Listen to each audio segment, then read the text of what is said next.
홍준표 대표가 한동훈 위원장한테 맨날 했던 얘기가 있어요. 얼라들.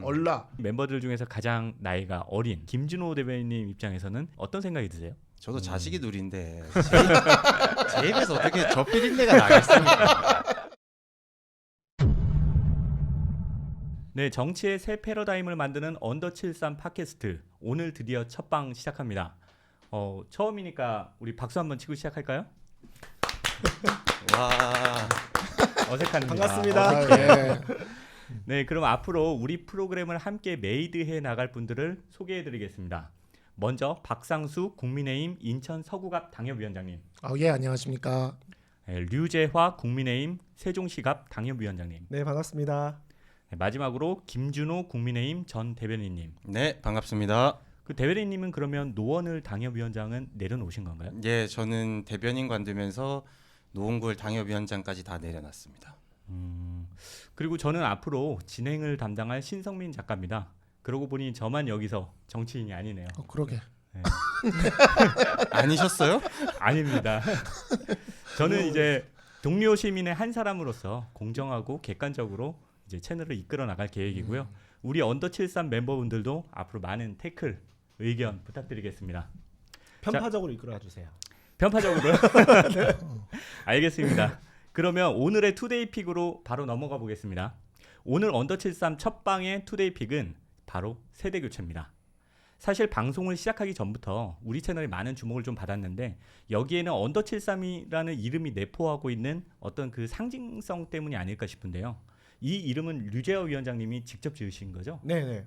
제가 깊은 고민 없이 즉흥적으로 지었습니다. 뭐 다들 아시겠지만 언더 73의 73은 한동훈 대표를 생각하고 지은 거예요. 왜냐하면 이제 한동훈 대표랑 같이 일했거나 일하고 있거나 또는 여러 가지 직간접적으로 관련이 있던 사람들. 근데 또 한동훈 대표보다 젊은 사람들끼리 모여서 우리가 하고 싶은 얘기 좀 모여서 해보자. 해서 제가 그냥 즉흥적으로 별 생각 없이 방을 만들었던 게 언더 73. 그냥 74년생 이하 다 모여라. 이렇게 해서 만든 게 그 시초고요. 네. 그러다가 12월 3일 비상계엄 사태를 겪고 나서 한동훈 대표가 쫓겨났죠. 네. 그러면서 이 모임이 조금 더 이제 좀 비중감 있게 이렇게 좀 다시 한번 재탄생 시켜보자라는 논의가 있었고 그러면서 뭐 유튜브도 하고 갖가지 뭐 오프라인에서 활동을 하게 된 겁니다. 네. 그 말씀을 좀 듣고 보니까 그 언더 73이라고 하는 그 어떤 상징이 내포하고 있는 거는 세대 교체를 염원하고 있는 국민적 여망이 한동훈 대표라는 이런 인물을 통해서 투영된 게 아닌가 싶은데요. 그리고 한 가지 더 이 언더 73의 심볼도 우리 앞부분에 이렇게 있는데 상당히 좀 화제를 불러일으켰어요. 김준호 대변인님, 예. 이거 어떻게 만들어진 건지 좀 여쭤봐도 될까요? 저희 요즘 챗 GPT 많이들 활용하지 않습니까? 네. 저도 뭐 조간 신문을 요약하거나 아니면 뭐 요즘 흘러가는 상황 같은 거 물어보고 싶은 거 있으면은 뭐 여기 계신 박상수 대변인, 뭐 류재화 위원장한테도 네. 많이 물어보지만 챗 GPT 의견도 많이 물어봅니다. 우리가 생활하다 보면. 그렇죠. 그러니까 저희도 이제 이 로고를 만들 때 챗 GPT에 물어봐서 만들었습니다. 네, 요즘 젊은 세대들 학교 숙제하고 레포트 쓰고 할 때 네. 많이들 쓰는데 그래서 제가 좀 적어왔어요.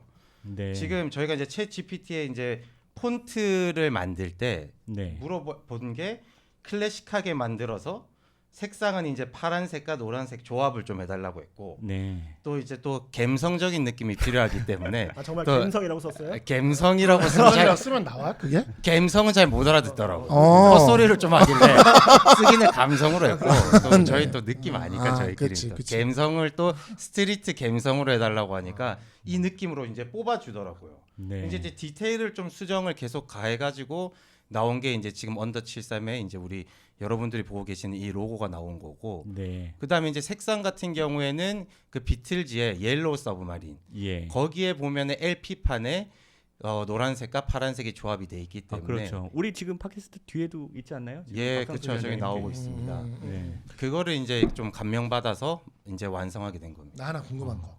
그 왜 딥시크 안 썼어요?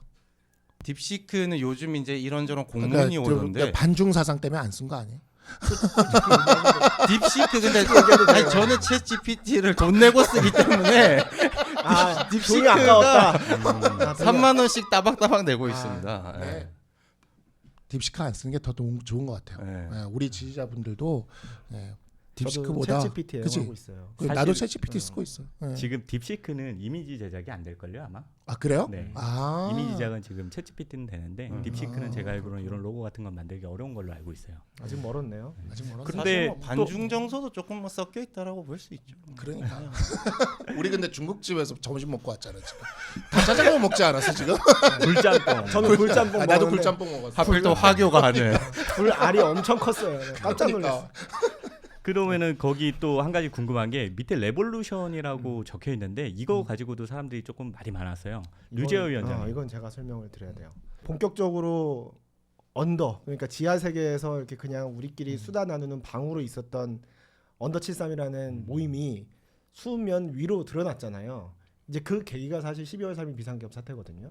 12월 3일 비상계엄 사태 이후에 여기 우리 언더 73 구독자분들 다 겪으셨겠지만 네. 우리가 너무 당연하게 여겼던 우리 헌법 가치라고 할 수 있는 자유민주주의와 법치주의가 막 다 무너졌어요. 네. 그리고 지금도 광장에서는 체제 자체를 부정해야 된다. 법원도 부정하고 헌법재판소도 부정하고 그래야 된다는 강력한 목소리가 지금 터져나오고 있거든요. 네.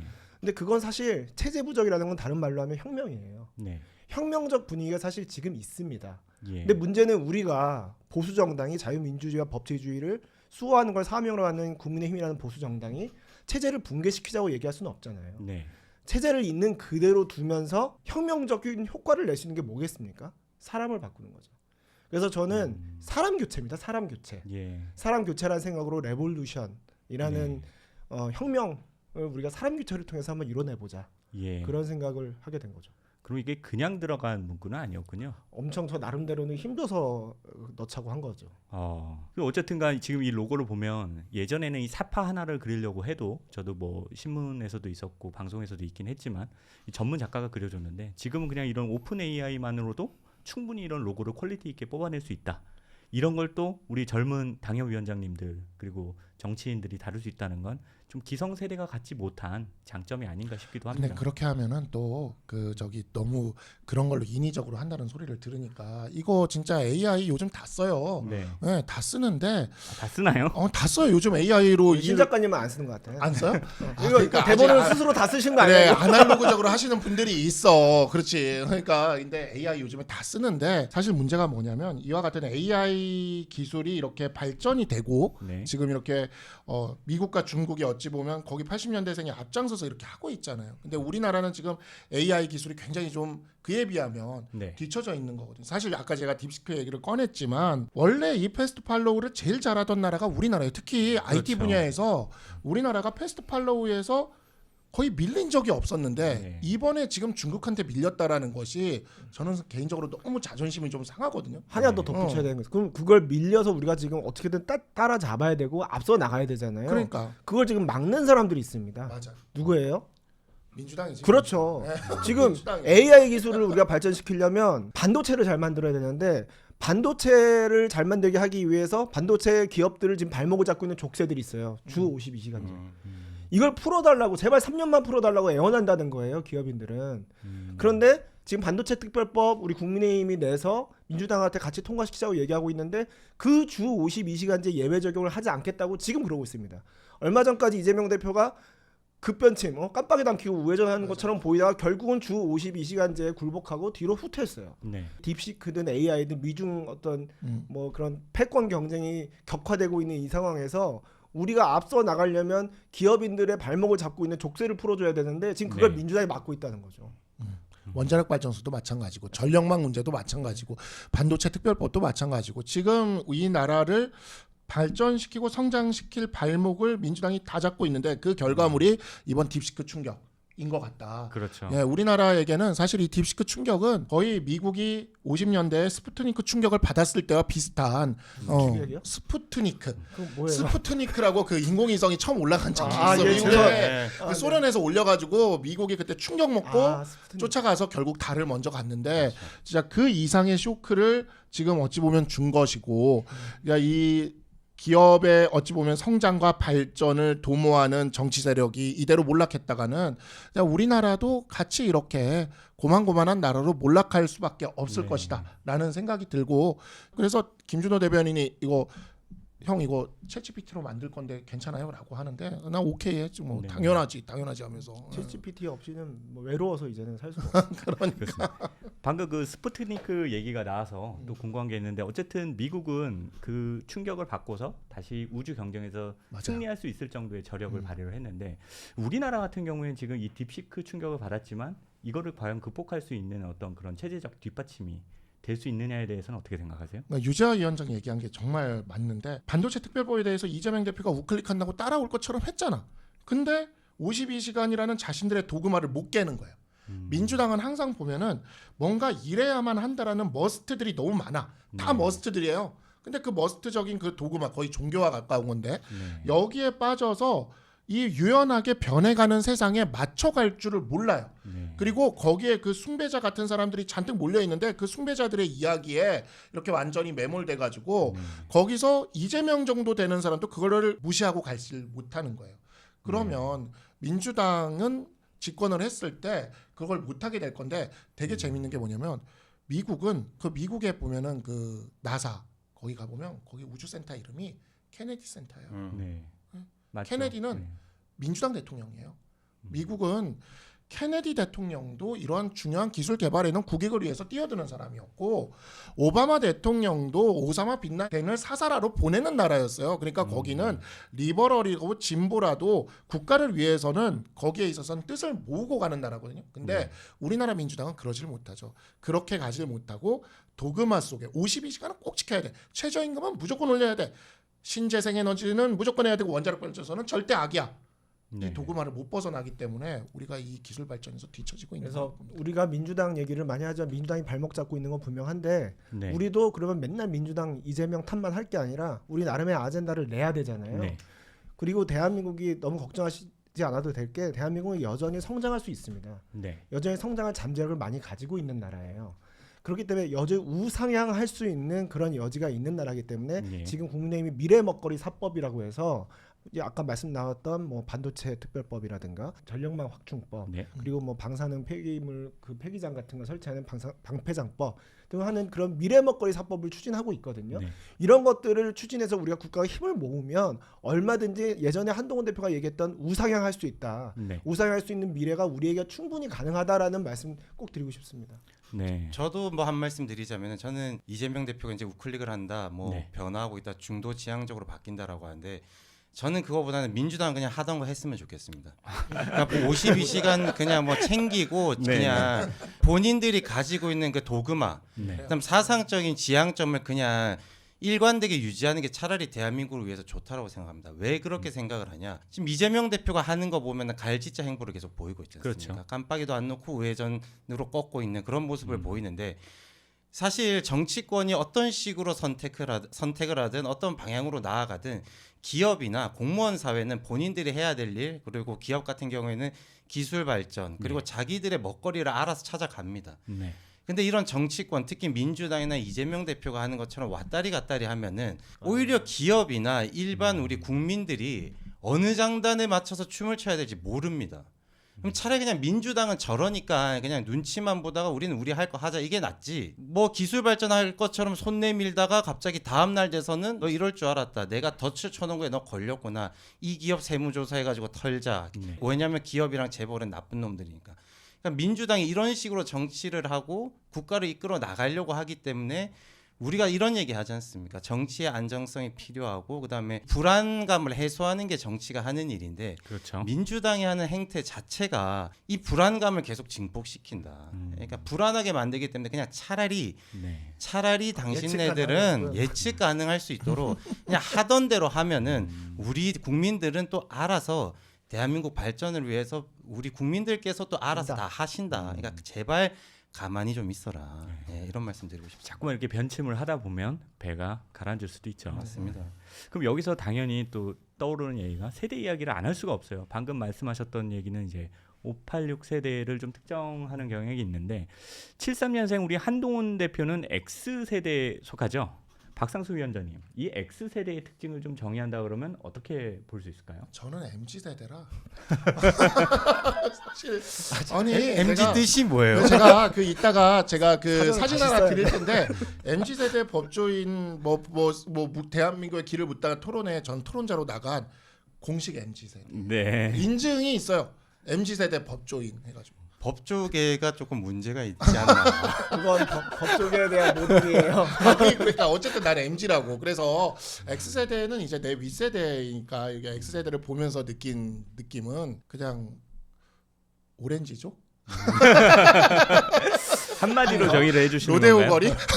낑깡도 있고 킹강도 있고 그러니까 또 뭐였더라 그때 뭐 로바다 야끼도 있고. 압구정동에 비상구는 없다? 뭐 이런 거 있었어요. 그때. 야타종 뭐 이런 거. 네. 네. 근데 그런 게 있었어. 이제 뭐냐면 제가 이제 90년대 후반에부터 이제 대학을 다녔어요. 그렇죠. 네, 저는 90년대 후반부터 여기서 90년대 후반부터 대학 다니는 건 나밖에 없나요? 예, 그렇죠. 그러면 MZ 아닌데요? 여기서는 제일 연장자십니다. 그렇구나. 하여튼 이제 제가 이제 처음 대학을 가는 해였던 이제 98년 같은 경우에는 97년에 한총련 사태가 있고 나서 그 다음 해였어요. 아, 97년 한총련 사태가 우리나라 대한민국의 운동권이 이제 완전히 몰락하는 사건인데 98년 그 이후로는 그래서 이제 거의 학생운동권이 거의 파괴돼서 없어진 상황이었죠. 그러니까 87년 그 헌법 개정 이후에 90년대에 접어들게 되면서 개인주의, 소비문화, 자본주의적인 이런 풍조가 나타나면서 학생 그 사회가 크게 둘로 분화가 됩니다. 그래서 여전히 80년대 운동권의 연장선상에 있는 사람들은 되게 과격화가 돼요. 굉장히 그 과격화가 되는 과정에서 수없이 많은 사람들이 극단적인 선택을 합니다. 어떤 그래서 그 선택이죠? 열사 국면이 이어지죠. 그래서 되게 유명한 사건이 강경대군 유서대필 사건 이런 것들이 이제 1991년에 아마 있어요. 예. 그래가지고 90년대에 이쪽 운동권은 굉장히 가격화돼서 흘러가는데 또 한편으로 한쪽은 굉장히 이렇게 활짝 꼽힌 소비 문화와 새로운 개인주의적인 문화에 아까 얘기했던 압구정동, 로데오 거리, 오렌지족 뭐 이런 것들로 이렇게 상징되는 좀 그런 소비 문화가 이렇게 발전을 하거든요. 그러니까 지금 박상수 위원장님께서 설명 잘해주셨는데 한 가지 좀 말씀을 드리자면은 여기 X세대 특성 중 하나가 사실은 이 문화적 아방가르드예요. 그러니까 대중문화의 시대를 본격적으로 열어젖힌 시대가 바로 그 시점이거든요. 서태지와 아이들이 92년도에 데뷔를 처음 했고요. 이 지점, 그러니까 대중문화가 정치적인 담론보다 좀 우위에 서는 이 지점이 X세대의 특성이라고도 할 수 있는데 이게 어떤 정치적인 측면과 결합하는 요소가 좀 있을까요? 류재하 위원장님? 사실 저도 X세대는 아니거든요. 예. 제가 뭐 MZ세대라고 스스로 강조하고 싶지는 않지만 X세대는 아닌데 저한테 X세대는 서태지와 아이들을 마음 놓고 즐길 수 있었던 네. 형님 누님들이에요. 네. 예, 그런데 이제 그때 저는 사실 서태지와 아이들을 좋아하기엔 좀 너무 어려가지고 네. 잘 기억이 안 나는데 제가 그때 느꼈던 X세대 형님 누님들은 그랬어요. 당시 586, 당시에 네. 뭐 386, 486이었겠죠. 그분들이 정치권에서 이제 주름 잡았잖아요. 예. 그러면서 80년대 이후에 그분들이 한국 정치권을 장악해 오는 과정에 그 바로 다음 세대인 X세대 형님 누님들은 정치권에서 어떻게 보면 자발적 혹은 타의적으로 배제가 되고 예. 대신에 되게 자유분방한 분위기의 대중문화 속으로 젖어들게 된 것 같아요. 네. 나쁘게 얘기하면 정치적으로는 치였다고 볼 수도 있다고 저는 생각하거든요. 네. 그렇게 지금 2025년이 되기까지 X세대 형님 누님들이 사실 지금도 정치권에서 두각을 나타내고 있지 못합니다. 예. 그게 조금씩 이제 바뀌고 깨지는 게 최근 들어와서 네. 그리고 그 선도적인 역할을 사실 73년생 그분이 하고 계신 거고 예. 그래서 그 다음에 80년대생 90년대생 그 뒤따라서 그 586 세대가 만들어온 강고한 기득권을 지금 깨고 있거든요. 예. 예, 그래서 그거는 뭐 X세대라 하면은 조금 586 세대한테 치인 세대 그렇게 네. 저한테는 기억에 남아 있어요. 어떤 측면에서는 그 대중문화라고 하는 부분에 좀 몰입을 하다 보니까 탈정치화가 됐다. 그 세대는 좀 정치적인 부분에 대해서는 관심도가 떨어졌다. 뭐 그렇게 볼 수도 있는 거네요. 그렇게 볼 수도 있고 애초에 워낙 그쪽 그 선배 세대들이 강하게 장악하고 있으니까 엄두를 못 낸 걸 수도 있겠죠. 그러니까 이게 특징이 있어요. X세대 분들이 그래서 문화예술계에서는 두각을 나타내요. 되게 재밌는 게 뭐냐면 오히려 문화예술계에서는 그래서 X세대라는 70년대생들이 약간 기득권들입니다. 한번 생각해 보세요. 우리 머릿속에 떠오르는 봉준호 감독도 그렇기도 하지만 유재석, 신동엽, 강호동 그죠? 예, 이렇게 다 그렇네요. 70년대생들이요. 그러네요. 네. 이게 되게 재밌는 게 정치권에서 60년대생의 위치를 네. 문화예술계에서는 70년대생들이 하고 있어요. 솔직히 IT 분야나 이런 쪽은 이미 80년대생, 90년대생에게 주도권이 넘어간 지 오래입니다. 제가 알고 있기로 지금 예. 네이버 대표도 80년대생이 지금 하고 있고, 그러니까 이게 경제계는 80년대생으로 넘어가고 네. 문화예술계는 70년대생이 잡고 있는데 유독 우리 사회에서 정치 분야만 60년대생이 있는 거예요. 그러니까 국민의힘과 민주당을 통틀어서 70년대생 대권 후보는 73년생 한동훈밖에 없어요. 만약에 민주당이 70년대생 박용진을 네. 친명행자 비명행사로 내보내지 않았으면 지금쯤 굉장히 유력한 민주당 안에 세대 교체를 내세우는 대권 후보가 될 수가 있었던 거예요. 네. 그러니까 예술 문학의 경제계에 비해서 경제나 아니면 이런 기술 분야 이런 데에 비해서 정치권의 세대 교체가 일종의 문화지체가 있었던 거죠. 예. 예, 일종의 문화지체였고 그 문화지체로 인한 그와 같은 응축된 에너지가 지금 이제 터지는 상황이 되는 것 같다. 네. 저는 이렇게 보고 있고 이 과정이 반드시 있을 수밖에 없다. 왜냐하면 386이 686이 됐는데 986까지 하는 걸 과연 국민들이 볼 것인가? 786, 886, 986이 되는 걸 볼 것인가? 그렇죠. 말씀을 듣다 보니까 네. 예전에 이건희 삼성전자 회장이 네네. 그런 얘기 했잖아요. 기업은 이류고 우리나라는 관료와 행정 조직은 삼류인데 정치는 사류다. 네. 네, 그렇게 얘기를 했는데, 그러니까 여전히 정치는 문화의 발목을 잡고 있고 경제의 발목을 잡고 있는 것 같아요. 맞습니다. 그래서 지금이야말로 우리가 열심히 뛰어야 할 시대에 네. 정치가 더 이상 지체 현상을 겪지 않고 변화해야 될 시점이고, 네. 그 변화는 우리가 가꿔야 할 기본적인 어떤 헌법 가치를 송두리째 뒤엎음으로써 오는 것이 아니라 가치는 그대로 두고 시스템은 그대로 두고 그 안을 구성하고 있는 사람을 바꿈으로써 네. 변화를 시켜야 될 때가 아닌가 싶습니다. 언더 73의 역할이 반기득권이라고 저는 생각하거든요. 네. 저는 언더 73을 한마디로 정해봐라 이렇게 얘기한다면 저는 반기득권이라고 얘기할 겁니다. 네. 그래서 아유, 큰일 났네. 이거 나 기득권인 줄 알고 들어왔는데. 언더예요. 언더. 반기득권이요? 지하 세계의 혁명 조직이라고 생각하시면 돼요. 오늘 스튜디오도 지하잖아요. 아, 그렇군요. 진짜 지하잖아요. 지하 세계로 들어왔어 지금. 걱정입니다. 말씀 잘해주셨는데 또 한 가지 좀 시사점이 있어요. 이 X세대부터는 이제 해외 유학이 조금 보편화되는 시기이기도 했거든요. 그 유명한 그 홍정욱 전 의원의 네. 그 7막 7장 예. 그리고 100만 부가 팔렸다고는 신세용 씨의 나는 한국인이야 이런 게 불티나게 팔렸던 때가 바로 90년대 초반 중반이었는데 솔직히 말하면 저희만 해도 그러면 학부를 해외에서 나왔다고 하는 게 이상하진 않잖아요. 뭐 그럴 수 있다. 여기 계신 우리 김준호 대변인님도 예. 영국에서 유학을 하신 걸로 알고 있는데 그렇죠. 이렇게 좀 X세대 이후로 해외 유학생들이 증가하고 또 이분들이 국내에 또 들어오는 현상이 늘어나면서 우리 사회에 좀 끼친 영향이 있을까요?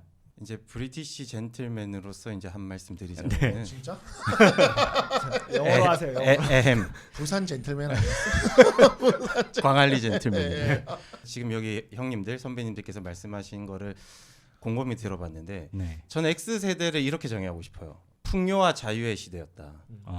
그러니까 이제 직선제로 바뀌고 난 다음에 문민 정부가 들어서고 그다음에 이제 IMF 직전까지는 우리나라가 이제 OECD에도 가입을 하고 예. 대체적으로 이제 좀 즐기는 시기가 있었던 것 같아요. 네네. 그러니까 그런 시기를 거치면서 이제 그런 분들이 이제 문화, 예술 이제 이런 쪽에 주류가 됐고 정치적으로 이제 뭐 어떻게 보면 도태됐을 수도 있고 그다음에 본인들의 삶 자체에서 이제 정치가 이제 직선제가 되고 민주화가 됨으로 해가지고 좀 편안해졌지 않습니까? 굳이 예. 투쟁을 할 필요가 없는 세대가 됐고 그렇죠. 다만 그런 사람들이 투쟁을 겪어오면서 살아왔던 그 586, 386 세대들이 대한민국 정치 주류를 형성하고 있기 때문에 네. 유재하 위원장이 말씀하신 것처럼 우리나라 정치는 이제 저는 사류도 좀 아깝다고 생각하고요. 네. 그냥 뭐 5류, 6류 정도 되는 것 같습니다. 그러니까 그 정도로 한심한 상황이라서 바뀌어야 된다고 생각하는데 본 주제로 돌아서면 이제 저도 7막 7장을 봤습니다. 예. 7막 7장을 보면서 아 이게 해외 생활이구나. 네. 유학을 가면은 이렇게 사는구나. 네. 그러니까 홍정욱 전 의원께서 이제 뭐 공부를 엄청 열심히 하고 그때 유학 생활에 뭐 힘들었던 점도 이제 많이 그 글에 담겨 있지만 예. 그 나름의 낭만이 느껴졌다고 해야 될까요? 그런 거를 보면서 저도 아 나도 해외 나가보고 싶다라고 해서 이제 저는 유학을 선택했는데 우리 선배 세대가 이런 얘기들을 많이 하시더라고요. 세계를 바라보는 눈이 넓어져야 우리나라가 더 글로벌해지고 네. 요즘엔 잘 안 쓰는 단어지만 지구촌이라는 단어 한창 썼지 않습니까? 그렇죠. 세계화, 뭐 지구촌, 지구촌. 예. 그 얘기를 한창 들으면서 이제 커다 보니 아 나도 해외에 나가서 공부를 한번 해보고 싶다. 네. 이런 부분이 있었기 때문에 선배 세대의 영향으로 유학을 결정하게 된 계기가 있었죠. 제가 2010년에 처음 영국에 갔었을 때는 그때 사회 그 문화가 어땠냐면은 아이폰 3S가 그때 갓 나왔어요. 예. 맞아. 그러니까 스마트폰이 뭐 앞으로 성공을 할 거냐, 없어질 거냐, 블랙베리 폰을 쓸 거냐, 블랙베리. 뭐 이런 얘기를 하고 있을 때였기 때문에 지금 이제 우리 흔히 말하는 MZ 세대들이랑은 또 조금 다른 것 같아요. 예. 이제 그런 상황인데 어쨌든 지금 같은 경우에 보면은 대한민국이나 세계가 사실 연결돼 있다라는 그 지구촌에 혹 와닿지 않습니까? 그렇죠. 그러니까 저희가 영어 같은 거 들었을 때 예전에는 팝송 테이프 녹음해서 들었던 세대라고 하면은 저희 같은 경우에는 그냥 뭐 스포티파이나 네. 유튜브 뮤직 이런 해외 웹사이트에서 음악을 그냥 듣고 네. 스트리밍 서비스를 듣는 거고. 그러니까 이게 되게 접근성이 편해진 이런 정보화 세대 그리고 우리 손바닥 안에 있는 이 스마트폰이 어떻게 보면은 우주지 않습니까? 모든 정보 우리가 알고 있는 거를 다 담을 수 있기 때문에 그런 걸로 인해서 우리가 이제 모든 게 연결돼 있다. 네. 그래서 이제 정보화가 됐고 그렇기 때문에 정치 부분에서도 저희가 챗 GPT를 쓰듯이 네. 조금 새로운 걸 받아들일 수 있는 준비가 돼 있는 세대들이 대한민국 정치를 이끌어야만 조금 더 앞으로 나아갈 수 있지 않냐. 예. 언제까지 민주화 떠들어대고 이마에 빨간 띠 두르고 그 뭐 어디 뭐 건물 제압하려고 하고 담 뛰어넘고 그런 거 사실 저도 모르거든요. 그럼 저보다 나이 어린 제가 올해 38인데 네. 30대, 20대 이런 분들은 약간 교과서에서 보는 내용들이에요. 그러니까 예. 그런 분들은 지금 이제 주류를 정치적으로 주류를 형성하고 있는 분들도 그냥 교과서에 넣어두자. 그러니까 네. 이제 우리 뉴스에서 이제 그만 봤으면 하는 그런 생각이 있습니다. 그러니까 요거 제가 조금만 추가하면 예. 그 제가 친한 형 중에 이제 그 천목회 같이 하는 이재영 위원장이라고 네. 있어요. 이분이 이제 75년생이에요. 75년생. 음. 저는 75년생은 전형적인 X세대라고 보거든요. 네, 맞습니다. 전형적인 X세대인데 이 형님이 이제 당의 디지털 홍보위원장을 하면서 지난해 국정감사 때 예. 이제 챗 GPT를 이렇게 그 쓰도록 하려고 국정감사 때 그렇게 하려고 했어요. 근데 그 부분에 있어서 이제 저보고 이제 좀 그 당에 좀 이렇게 있는 분들을 좀 설득을 해달라라고 예. 얘기를 하더라고요. 근데 이 형은 또 챗GPT를 써달라고 이렇게 이야기를 하면서 방송도 출연하는데 최근 방송은 민주당이랑 무슨 여의도 청년 정치하라는 코너에 출연을 하는데 상대가 95년생 여성분이죠. 네. 예. 그래서 누군지 알잖아요. 그러니까 그래서 20살 차이야. 근데 여의도 청년 정치야. 한 묶음으로. 한 묶음이야. 75년생과 95년생이 20살 차이인데 여의도 청년 정치 한 묶음이라니까? 이게 말이 되냐? 내가 그래서 형한테 그랬어. 형, 그 코너명 바꿔야 된다. 그리고 옛날로 치면 이거 딸 나이 아니냐 지금. 옛날로 치지 맙시다. 아니 어떻게 아버지와 딸 나이가 청년 정치로 묶이는 게 이게 말이 되냐. 그러니까 자기도 진행자한테 한마디를 했는데 아이 괜찮다 얼굴이 동안이라 괜찮다 하는데 내가 아니야 형 하면서 형이랑 나랑 어디 가서 얼굴이 동안이라 하면 안 돼. 근데 이게 다 묶여 있다니까. 홍준표 대표가 한동훈 위원장한테 맨날 했던 얘기가 있어요. 얼라들 50대요. 50대가 얼라야 여기서는. 그 밑에 95년생까지 다 묶여서 청년 정치가 되고, 그렇죠. 예, 얼라가 되고 이 응축된 어떤 그 에너지라는 거는요 아무리 누를수록 더 크게 터진다고 봅니다 저는. 그 얘기가 좀 있으면 또 나와요. 얼라 얘기가. 사실 그러면은 지금까지 우리 패널분들께서 말씀하신 걸 좀 종합하면 X세대는 대중문화가 어떤 정치적인 이데올로기보다는 우선하고 또 글로벌 스탠다드에 대한 감수성도 뛰어나고 또 개성을 중시하는 어떤 이런 자유주의적 풍토가 깊이 뿌리내린 세대라고 볼 수가 있는데 박상수 위원장님이 아까 좀 586 세대에 대한 비판을 좀 하셨는데 이 X세대와 586 세대가 사실은 굉장히 접점을 가지고 있는데 이격이 생각보다 커요. 생각에 대한. 이 부분에 대해서는 어떻게 보시나요? 기본적으로 집단주의와 개인주의의 차이입니다. 예, 기본적으로 저는 일평생을 60년대생 밑에서 일을 해왔어요. 60년대생 부장님 60년대생 상관을 모시고 변호사님도 그렇고 뭐 해가지고 이렇게 모시고 일을 할 수밖에 없어. 군에서도 그렇고 다. 근데 60년대생들은 모든 어떤 관계들에 있어서 되게 관계지향적으로 풀어가요. 네. 그게 굉장히 커요. 그걸 이제 인적 네트워크라고 하는데 그때는 이제 뭐 혈연, 지연, 학연 등과 같은 그걸 그렇게도 하는 건데 그걸 이제 인적 네트워크라고 하면서 네. 그걸 관계지향적으로 풀어가고 일들이 그래서 관계적으로 풀어가기 때문에 모든 것들이 다 관계로서 맺어져야 됩니다. 네. 그래서 일이 끝나고 나면 오늘도 우리는 끝나고 나면 그냥 다 흩어질 거잖아요. 그렇죠. 이게 70년대생 이후 특징인데 60년대생은 일이 끝나면 일단 밥은 무조건 같이 먹어야 돼. 먹고 우리도 술도 먹읍시다. 한 잔 해야 돼. 무조건 네. 해야 돼. 그거를 우리는 계속 맞춰가면서 해왔지만 70년대생 이후로는 밑에 세대들한테 그렇게는 하지 않았어요. 저는 적어도 그렇게 하지 않았어요. 왜냐하면 개인주의적. 개인주의적인 게 일단 기본적으로 깔려 있기 때문에 기본적으로 그게 별로 그렇게 좋게 생각이 안 들거든요. 그게 이제 요즘에 사실 우리가 지역구 다니다 보면 자영업자들이 힘든 이유 중에 하나입니다. 회사의 회식 문화가 다 사라지고 왜냐하면 이제 70년대생, 80년대생들이 관리자로 올라오기 시작하면서 그렇죠. 회식을 안 해 이제는. 그리고 밑에 직원들도 원하지 않아. 사적인 시간을 당신과 쓰는 건 원하지 않아. 이게 가장 큰 차이가 집단주의에서 개인주의로 변한 거고 관계 중심에서 과업 중심으로 변합니다. 이게 되게 중요해요. 과업 중심으로 변한다는 게 그러니까 일로 만난 사이인 거죠. 모든 것이 일로 만난 사이고 프라이빗한 영역과 공적인 영역과 사적인 영역이 완전 분리돼 있어요. 그래서 사적인 영역에 대해서 들어오는 걸 별로 안 좋아해. 60년대생만 해도요. 집으로 초대하는 경우들이 종종 있어요. 근데 그렇게 본인들 집으로 초대한 다음에 나는 대학 다닐 때 교수님 집에도 갔었어. 교수님이 막 술 먹다가 우리 집으로 가자. 그래서 가. 이렇게 하면은 그런 다음에 너희 집 새로 들어갔다면 집들이 해야지 하면서 우리 집으로도 들어오려고 하는 거야. 근데 우리는 우리 집으로 들어오는 게 싫은 세대거든요. 우리 집으로 왜 들어와 이런 거거든요. 예. 그래서 이게 아주 전형적으로 이 간극이 벌어지기 시작을 했고 네. 근데 제가 이제 정치권에 들어왔더니 제가 처음 윤상현 의원이랑 친해진 계기가 있습니다.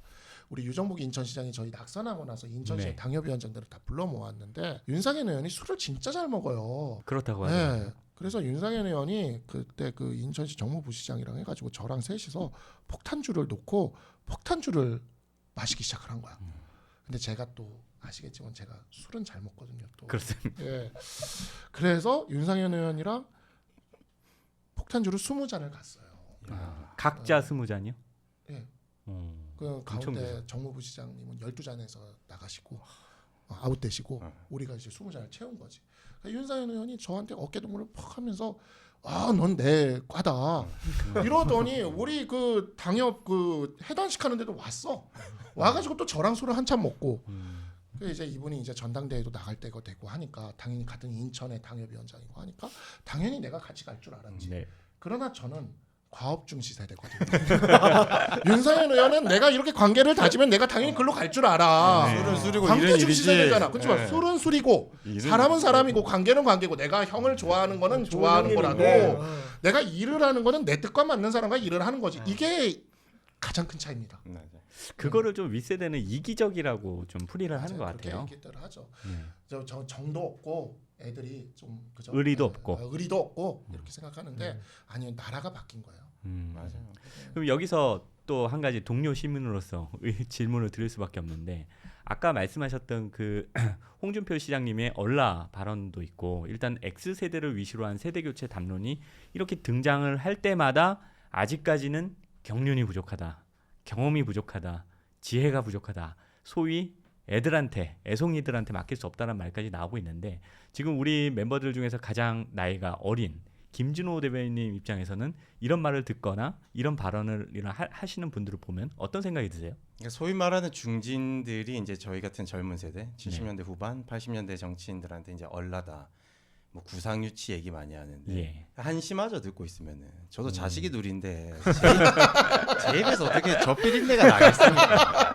우리 아들 딸 입에서도 저 비린내가 안 나고 밥 냄새 나고 입 냄새 나는데. 그게 너무 짜증 나고 그리고 그분들도 얼라일 때가 있었어요. 그렇죠. 예. 그리고 제가 이제 항상 이런 질문을 받으면 하는 얘기가. 그러니까 얼마나 그러면은 정치를 잘하고 얼마나 훌륭한 중진이 되었기에 나라를 이 모양 이 꼴로 만들어 놨냐. 예.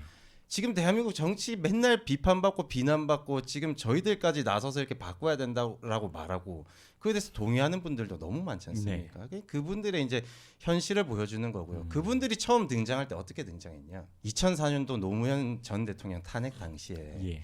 열린우리당이 창당되고 그때 17대 총선이었습니다. 네. 지금 22대 총선이고요. 21년 전인데 그때 그분들이 초선 국회의원으로 대거 들어왔는데 네. 그 사람들 보고 탄돌이라고 했습니다. 탄돌이. 그 얼라들이 지금 20년 넘게 대한민국에서 지지고 볶고 다 해먹고 있다라고 하는 건데 본인들이 초선일 때 그런 열정을 가지고 있었을 때 행우지를 조금이라도 하고 있냐, 나라의 중심을 잡아주고 있냐, 하나도 그거에 대해서 맞추고 있는 분들이 없습니다. 네. 그분들은 그냥 물리적인 나이가 이제 60대 환갑 넘은 노인이 됐는데 네. 정신 세계는 80년대 운동권이에요. 그러니까 제가 맨날 그분들을 비판하는 게 나이 먹은 대학생이라고 하거든요. 60, 최악이. 60 먹고 대학생인 거예요. 60 넘어가지고 대학생 노릇을 하는 건데 만약에 그러고 사회생활, 정치가 아니라 사회생활하는 직장인이다. 그럼 그 사람 도태됩니다. 맞습니다. 사회생활 못해요 그런 분들은. 그런 막 얼라 논리, 그다음 너희는 아직 부족해, 아직 덜한데 본인들이 가지고 있었던 그 열기들, 그 열정들 가지고 계신지 한번 그런 걸 한번 되돌아봤으면 좋겠습니다. 제가 좀 하나 첨언하고 싶은 예, 거는 말씀하십시오. 나이 이제 우리가 지금 세대 담론 얘기를 하고 있잖아요. 네. 그래서 언더 73이라는 그 제목 이름 자체가 가지고 있는 이제 세대 교체라는 네. 뜻도 있고요. 이게 반드시 이게 나이의 문제만은 아니라는 말씀을 꼭 드리고 싶어요. 네. 왜냐하면 이제 지난 총선 때 이렇게 나가 보면 제가 좀 그래도 후보 중에서는 젊은 편이지 않습니까? 네. 제가 그때 만 40세였거든요. 네. 총선 때. 근데 그 실제로 저를 좋아해 주시는 분들은 제 연령대의 분들도 뭐 좀 좋아해 주셨지만 훨씬 더 많은 분들이 저를 좋아해 주셨는데 그분들이 바로 저보다 훨씬 더 연배가 있으신 어르신들이었어요. 그래서 시장에 가거나 아니면 길거리 가서 어르신들 만나면 야 이렇게 젊은 애들이 정치를 해야 유후보처럼 젊은 사람이 정치를 해야 나라가 바뀌어. 맞아요. 네. 이 열심히 해 하면서 저한테 응원해줬거든요. 나는 같이 뜻도 모아줄 거고 뒤에서 팍팍 밀어줄 거야라고 하셨거든요. 네. 그래서 우리는 같은 팀이라고 생각했어요. 저는. 네. 그러니까 뭐를 말씀드리고 싶으냐면 세대가 저희보다 훨씬 더 앞세대여도 이 사회의 기득권이 아니면 네. 나라가 이대로 가서는 안 된다는 그런 그 어떤 절박한 마음을 다들 가지고 계신 거예요. 예. 그런데 세대가 우리 세대여도 본인이 이미 이 나라에서 기득권을 차지하고 있으면 나라 바꿔야겠다는 생각 안 합니다. 맞아요. 네. 근데 저는 그래서 단순히 세대론으로 가르는 거의 위험성 거기에 있어요. 네. 거기에 맞물려 있는 게 바로 이 사람이 현재 이 시스템에서 얼마나 많은 것들을 자기가 향유하고 있었느냐, 네. 기득권이냐 안 기득권이냐, 이거에 따라서 얼마든지 언더 73이 될 수 있고 네. 아무리 생물학적으로 젊은 나이로 해도 오버 73이 될 수도 있는 거예요. 네. 그래서 좀 그런 점을 아울러 말씀드리고 싶습니다. 굉장히 그 설득력이 있는데 저도 좀 공감을 많이 하고 있었는데 그 주로 말씀하셨던 세대분들이 그럼 40년대생이나 50년대생 그렇죠. 분들이 많을 거잖아요. 그렇죠. 근데 지금 사실 지금 현재 2030 세대랑 40, 50년대생들이 이렇게 결합을 하는 또 그러한 상황도 많이 벌어지고 있고 한편으로는 이런 상황을 굉장히 5816 세대는 소위 말해서 고깝게 보고 있는 상황이라서 이들의 연대는 한마디로 말하자면 그러면 기득권 연대라고 오히려 그들이 얘기를 하고 결국 중국인들이나 어떤 여성을 소외시키기 위한 연대에 불과하다 이런 비판까지도 나왔었는데 이거에 대해서 박상수 위원장님 어떻게 생각하세요? 아까 김준호 대변인 얘기한 게 굉장히 잘 얘기를 했는데 아직 자기들이 대학생이라고 생각을 하고 있어요. 강남에 20억대 아파트에 살면서 그러면서 독일 3사 외제차를 끌면서 그러면서 아직 자기들이 학생회관에서 그 학식 밥을 먹고 있는 대학생이라고 착각을 하고 있어요. 네. 지금 이 상황이 지금 대한민국의 가장 큰 문제점입니다. 네. 지금 2030 젊은 층이요. 이 세대가 문재인 정부 때 올려놓은 집값 때문에 결혼도 못하고 집도 못 사고 있어요. 그래서 저는 진짜 2019년에 아파트 하나 당첨돼서 들어가지 않았으면 누군가가 나한테 막 그 처음 영입됐을 때 막 뭐 공격이 들어올 때 제가 그때 그 학원 강의한 거 가지고 공격이 들어왔다. 내가 돈 벌고 집 살려면 주말에 일할 수밖에 없었고 주말에 일한 거가 그것이고 그렇게 해서 돈 모아서 집을 산 거다. 그랬더니 그 사람들이 이제 그렇게까지 어렵게 해가지고 뒤늦게 집을 샀는데 어떻게 정치는 나와서 이렇게 묻는 소위 말하는 진보 매체 기자가 있었어. 내가 너무 열받아서 그 진보 매체 기자한테 뭐라고 답변을 해줬냐면 문재인 정부에서 집값 올려줘가지고요. 그 돈으로 제가 선거하네요. 내가 그랬어. 문재인 정부 때문에 내가 일약 몇 억을 번 덕분에 그 돈 좀 써가지고 내가 선거를 합니다. 그러면서 내가 이 워딩을 그대로 써주시죠. 내가 그랬더니 아니 뭐 그렇게까지 할 건 아니고요. 이러면서 이제 물러나는 거야. 그러니까 자기들은 아직도 그 화염병 던지고 그 학생 식당에서 밥 먹던 그 사람들인 줄 알아. 그러면서 요즘 어린애들이 사회의식도 없고 아니 지금 기본적인 생존 학력도 안 잡혀 있는 이런 친구들한테 제가 변호사가 되던 해가 2013년이었어요. 그때 당시에 마곡 지역의 아파트 분양가가 한 3억 정도 했습니다. 네. 저는 빚만 1억 있는 상태였거든요. 무일푼으로 시작을 했는데도 그래도 내가 변호사 생활하면서 열심히 돈을 모아서 한 4년 오는 돈을 모으면 저 3억짜리 집 한 채는 살 수 있겠지라고 생각을 했어요. 그렇게 생각하고 일하면서 아이 낳고 기르면서 근데 그 사이에 그 아파트 가격이 미친 듯이 오르는 거야. 네. 지금은요? 지금은 내가 만약에 2025년에 변호사로 시작을 했다? 지금 같으면은 저는 그런 건 생각도 못했을 겁니다. 그런 용기를 내지도 못했을 겁니다. 그 물만들이 이렇게 다 쌓여서 나오는 것이고 40년대생, 50년대생들은 지금 2030 세대들처럼 그러한 무일푼의 상황에서 시작했던 사람들. 전쟁 후 폐허 위에서 네. 젊은 세대를 시작을 했고 정말 무일푼에서 땅을 이렇게 그 고생하면서 이렇게 해왔던 사람들이거든요. 그리고 대부분 또 이런 세대들의 손주를 두고 있거나 이런 사람들이 이 자기 손주 세대가 겪고 있는 이 어려움과 고통에 대해서 이해하는 거예요. 네. 진짜 중요한 게 지금 사실 광장에 예. 2030 세대와 6070 세대 네. 연대를 하고 있잖아요. 그 광장에서 나오는 구호 중에는 제가 동의하지 못하는 구호도 있습니다. 예. 그리고 몇몇 그 젊은 세대들 중에서 이제 과격한 시위, 그래서 이제 서부지방법원 그 폭력 사태처럼 그렇게 네. 되는 거에 대해서는 저는 단호하게 반대하고 네. 그런 우리 당도 그런 것이 마치 가능한 것처럼 하는 그런 발언이나 이제 그런 행동은 조심해야 된다고 생각하는 편이지만 네네. 그분들이 그 광장에서 서로 연대할 수밖에 없었던 그 배경에는 저는 그 연대를 무희망 연대라고 부르고 싶어요. 그러니까 현실 세계에서 희망이 없는 2030 젊은 세대와 예. 산업화 민주화를 겪어오면서 대한민국의 성장 가도를 밟아와서 이렇게 멋있는 선진국이 된 이 나라를 만들어온 어르신 세대 6070 예. 세대가 나는 이렇게 이 나라의 성공 가도를 밟아오면서 여기까지 살아왔는데 이 나라는 지금 봐보니 희망이 없고 젊은 세대는 지금 내가 살아갈 이 나라의 앞길을 보니 희망이 없고 그 무희망 속에서 그 양 세대가 그 먼 세대가 서로 연대를 하면서 만난 거죠. 네. 실제로 광장에 그 시위 현장을 가본 사람들 얘기를 들어보면 그렇게 대화들을 많이 한답니다. 네. 그렇게 젊은 세대와 어르신 세대가 모여서 335 모여서 왜 왔니? 네가 이 나라의 희망이다 하면서 서로 얘기를 한다는 거예요. 네. 굉장히 어떤 감정적 라포까지 형성이 된다는 거죠. 그러면서 그 시너지가 더 폭발하고 있는 상황인데요. 일종의 화학적 결합을 그렇죠. 한다는 화학적, 말씀이죠? 그러니까 단순히 세대포 이론의 어떤 물리적 결합이 아니라 네. 진짜 양 세대가 엮이기 시작한 거죠. 예. 저는 그 현재 그 에너지가 가고 있는 방향은 좀 수정됐으면 좋겠어요. 네. 그 방향은 대한민국의 헌법 가치와 부합하지 않는 측면이 많습니다. 네. 하지만 우리가 그 방향을 조금만 바꿀 수만 있다면 그 네. 에너지는 이 나라를 더 좋은 나라로 만드는데 긍정적으로 쓰일 수 있는 강력한 에너지예요.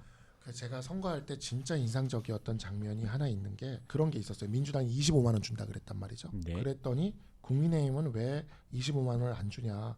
민주당이 25만 원 준다 그러면 국민의힘은 30만 원 줘야지. 네. 너희들끼리 해먹느라고 안 주지. 이렇게 얘기를 하던 네. 사람들이 있었는데 하루는 제가 이제 이렇게 명함 돌리면서 선거운동을 하는데 폐지를 줍는 할머니 분이 폐지를 줍고 가시다가 폐지가 이렇게 날아간 거예요.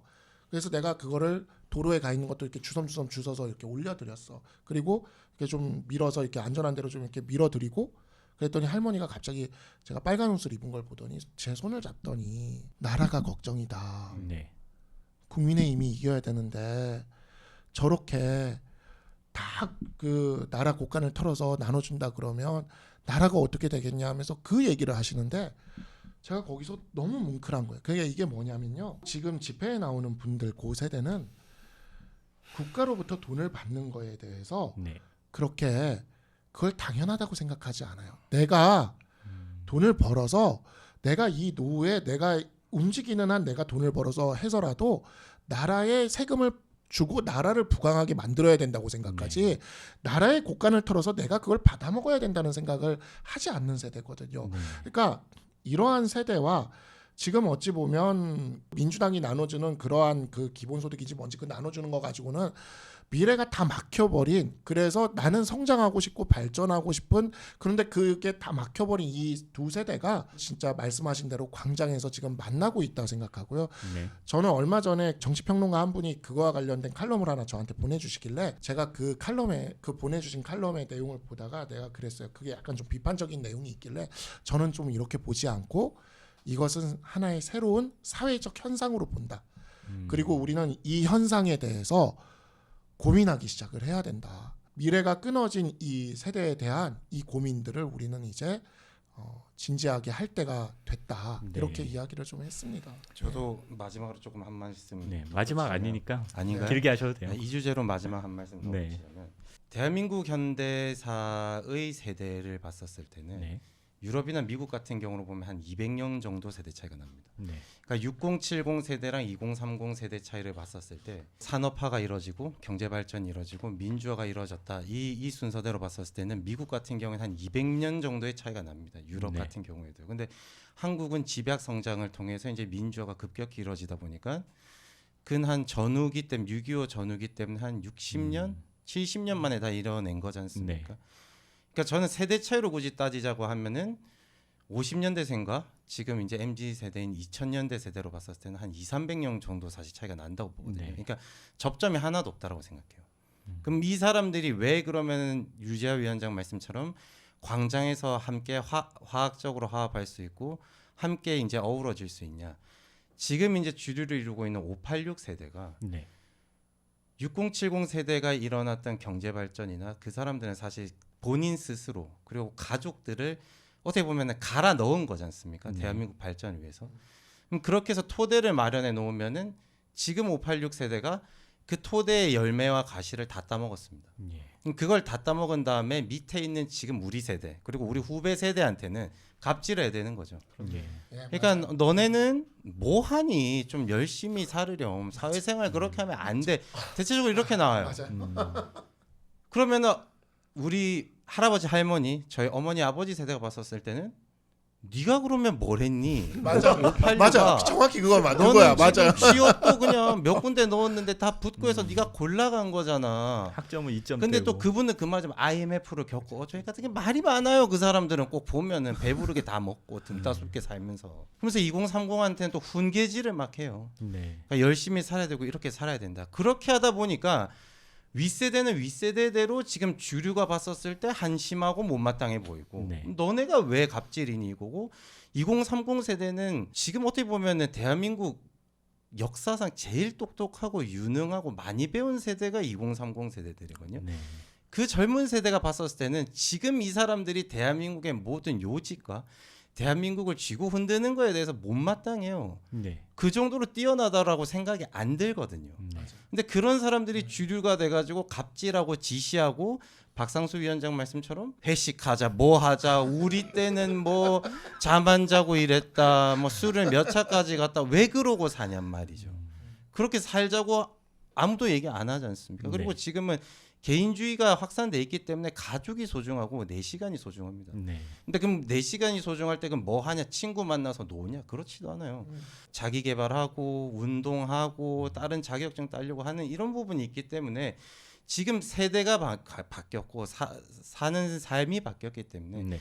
그런 거를 지금 이제 주류도 받아들여야 된다. 네. 당신들이 사는 세상이랑 지금 대한민국은 확실히 다르기 때문에 2025년도를 살아갈 그럴 필요가 있다고 생각합니다. 말씀 잘 들었습니다. 근데 여기서 오늘의 투데이 픽에서 뽑을 수 있는 가장 중요한 질문을 하나 제가 드리고 싶어요. 지금 세대 교체 주장이 여기서만 나오는 게 아닙니다. 뭐 이준석 개혁신당 의원이 대표적이죠. 뭐 여기저기서 동시다발적으로 세대 교체 담론이 쏟아지고 있는데 지금 이 언더 73 그리고 나아가서 국민의힘 소장파 그런 인원들이 추진하고 있는 세대 교체 담론이 소구하는 고유한 어떤 특징이나 장점 같은 게 차별화된 그런 지점이 있을까요?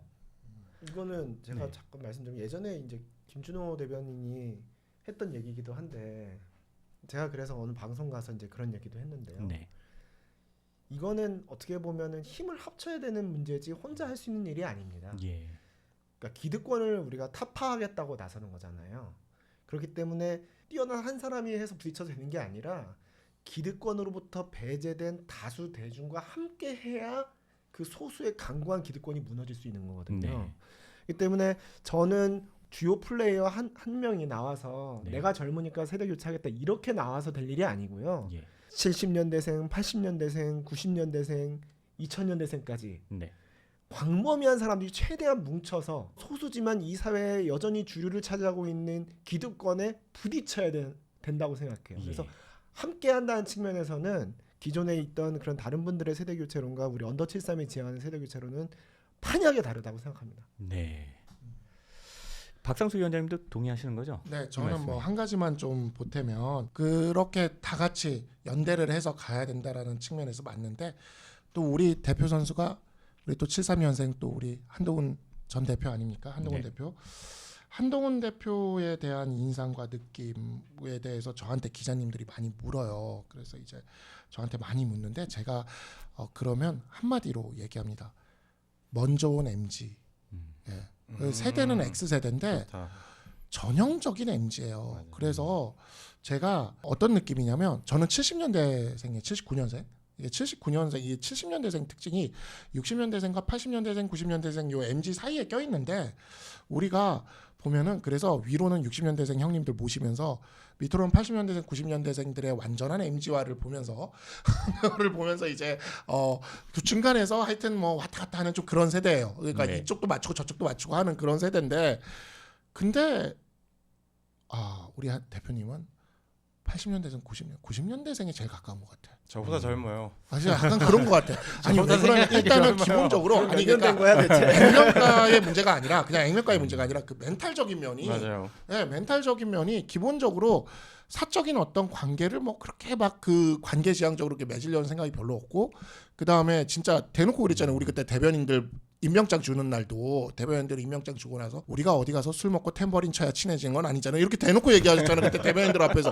그러니까 진짜 정말 이게 전형적인 그 90년대생 이게 제가 80년대생 이후부터 90년대생 친구들이랑 이제 사회생활하면서 되게 재밌는 것 중에 하나가 60년생 형님들이나 우리 또래들 이렇게 하면은 저녁에 어디 만나자 그러면 무조건 술집 잡아요. 무조건 이제 술집이야. 무조건 술 먹으러 가는 거지. 네. 근데 여기는 커피숍에서 만나. 난 그게 너무 신선하더라고. 커피숍에서 만나서 진짜 커피 한 잔 놓고 수다 떨다가 흩어져. 술 먹으러 안 가 아무도. 좀 그런 측면에서 아마 그 변화의 열망을 지금 보고 있지 않나 싶은 생각이 네. 들어요. 저는 이제 언더 73 같은 경우에 이제 류재 위원장님께서 멋진 말씀해 주셨는데 저는 이제 박상수 위원장, 류재하 위원장 그리고 한동훈 대표 이 세 분이 저를 이뻐해 주신 것도 항상 감사하지만 이 세 분이 제가 네. 왜 좋냐면 갑자기 왜 이래? 이렇게 어떻게 깔아놔야 예뻐해 주시는 이렇게 깔아놔야 깔려고 이러는 거야. 이렇게 깔아놔야 또 나도 뜨고 하는 거지. 저는 밟고 일어나지 않습니다. 그러니까 류재 위원장께서 단톡방이나 이런 데서 이런 얘기를 자주 하세요. 저는 이 얘기가 참 좋던데 나는 집단 지성을 믿는다. 그다음 집단 지성의 힘을 믿는다. 그러니까 뭔가 의견을 낼 때 우리가 집단 지성으로 해서 이렇게 네. 좋은 결과물이 났다 이런 얘기를 많이 하시거든요. 그거를 뭐 답장을 따로 하진 않지만 그걸 보면서 이준석 의원이 말하는 세대 교체랑 우리 언더 73이 하는 이 약간 그룹핑화돼 있는 예. 세대 교체가 훨씬 더 좋은 결과를 낼 수 있다. 왜냐하면 집단 지성이기 때문에. 그리고 네. 이제 박상수 위원장께서도 항상 한 얘기가 네 말이 맞아. 그리고 네 얘기 계속해봐. 듣고 보니까 네 말이 맞네. 이거는 이렇게 우리 같이 논의하자. 이런 얘기를 많이 해줘요. 예. 그러니까 자기 주장을 하시면서도 반론이 오고 나면은 그거에 대해서도 충분히 듣고 뭔가 대화하고 조율하려고 항상 노력하는 형님이시거든요. 네. 그럼 대표도 항상 보면은 텔레그램을 가끔씩 주고받고 하면은 대화의 끝마무리가 항상 대표는 함께 가시죠. 네. 함께 합시다. 아, 우리 멋있네요. 함께해요. 이런 네. 식이 많이 와요. 그러니까 이런 걸 보면 우리가 함께하기 때문에 네. 함께하기 때문에 세대 교체가 됐든 정치 교체가 됐든 뭔가를 변화할 수 있고 그리고 외롭지 않고 사실 겁 나거든요. 좀 네. 두렵기도 하고.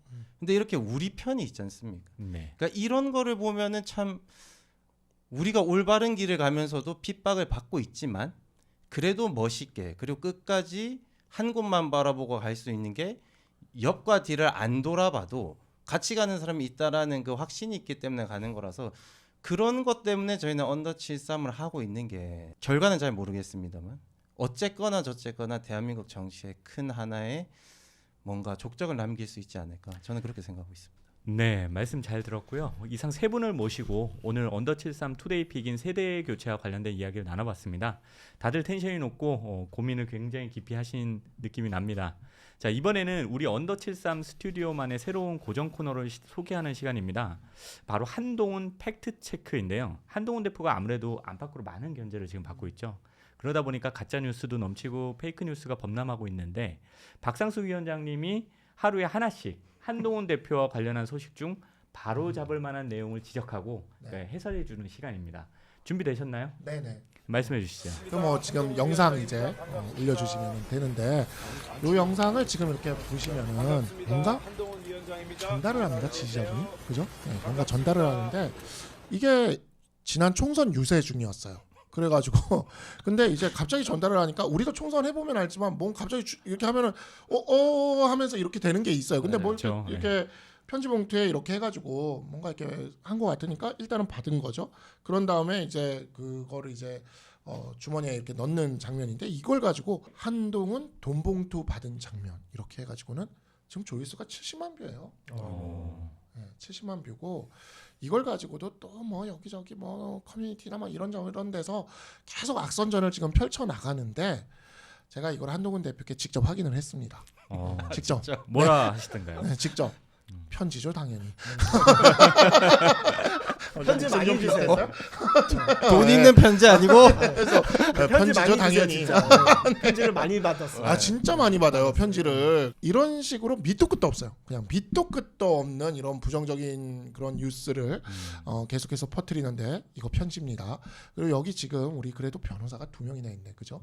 예, 우리 이런 밑도 끝도 없는 것들을 계속 퍼뜨리는 것에 대해서 언제까지 알리기만 해야 될지에 대해서도 고민을 좀 해야 될 것 같아요. 조심하십시오. 주시하고 있습니다. 그러니까 지금 알겠습니다. 저도 봉투 좋아합니다. 편지 많이 써주세요. 편지 많이 써주세요 편지. 예. 아니 그리고 돈 봉투를 뭐 주고받을 일 요즘 정치 없지만 진짜 어이가 막말로 없어, 내가 정말. 그 카메라가 많은 데서 어떻게 그거를 주고받습니까? 예, 그렇죠. 말도 안 되는 소리를 밑도 끝도 없는 거를 해가지고 자기들끼리 이렇게 해서 돌리면서 이렇게 하는데 저는 이 우리나라 정치가 물론 이와 같은 허위사실 유포를 마음껏 하자고 위헌법률 심판하시는 분도 계세요. 네. 알고 있습니다. 민주당 이모 씨, 예, 이모 대표. 낙선을 했기 때문에 허위 사실을 유포해도 된다. 그럼 저 앞으로 개항 을에 출마할 테니 저 공천 주십시오. 허위 사실 유포하고 낙선하겠습니다. 예. 그러면 되겠네. 그럼 진짜. 무죄잖아요. 예, 그러면 예. 무죄네. 예. 그냥 허위사실 유포를 뭐 한다고 위헌법률 심판 제청하는 분도 있고 막 이러긴 한데 또 그분은 또 막상 또 계엄과 관련돼서는 또 허위사실을 유포하면 안 된다고 파출소를 하나 또 차리셨잖아요. 그때 다르죠. 민주 그래서 파출소. 정말 앞뒤가 하나도 안 맞아서 네. 제가 어이가 없긴 한데 이런 식의 악의적인 허위사실 유포는 정말 한국 정치를 망칩니다. 앞으로 제가 대표님께 직접 확인을 하면서 네. 이러한 것들 하나하나씩 팩트 체크를 드리도록 하겠습니다. 제보도 많이 해주시면 좋을 것 같아요. 이거는 정말 대표님께 확인을 해주십시오. 이런 뉴스가 있습니다. 네. 이렇게 제보를 해주시면은 제가 직접 확인해서 매 시간 마지막마다 이렇게 할게요. 제가 출연하는 날은 유재학 예, 예. 위원장님이랑 역시 한해 깐들이십니다. 지금 뭐 시청자 여러분들 잘 들으셨겠지만 바로 직접 한동훈 대표하고 다이렉트로 소통을 해서 해명을 하는 거니까 한동훈 팩트 체크에서 나가는 소식이 가장 정확합니다. 그래서 꼭 구독과 좋아요, 알림 설정 해주시고요. 그럼 이제 오늘 이야기는 저기까지입니다. 네, 첫 방송이라 부족한 점이 좀 많았지만 시청자 여러분과 그리고 구독자 여러분들의 너른 양해를 좀 구합니다. 내일은 또 이 자리에서 김상욱 의원님이시죠? 네. 김상욱 의원님 모시고 또 찾아뵙겠습니다. 시청해 주셔서 감사합니다. 감사합니다. 고맙습니다. 고맙습니다. 감사합니다.